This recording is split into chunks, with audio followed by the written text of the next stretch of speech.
δημοσιογράφος. Γιατί πανερώtate δεν έρχονται από αυτούς τους μετανάστες, που δεν είναι μετανάστες, ούτε οικονομικοί μετανάστες, είναι εισβολή αυτό που γίνεται αυτή τη στιγμή στην Ευρώπη, σχεδιασμένη από την νέα τάξη πραγμάτων για να ανακατώσει τους πληθυσμούς της Ευρώπης, να προκύψει ένας καινούριος πληθυσμός που να έχει ανάγκη, προσέξτε το τελευταίο, μια καινούρια θρησκεία. Μια πανθρησκεία.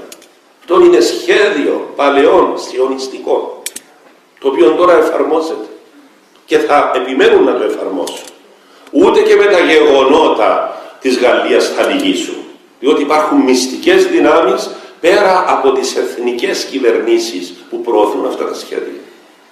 Προηγήθηκε ο ηθικός πόλεμος σε όλον τον ντουνιά και ανατράπην όλοι ο ηθικός κώδικας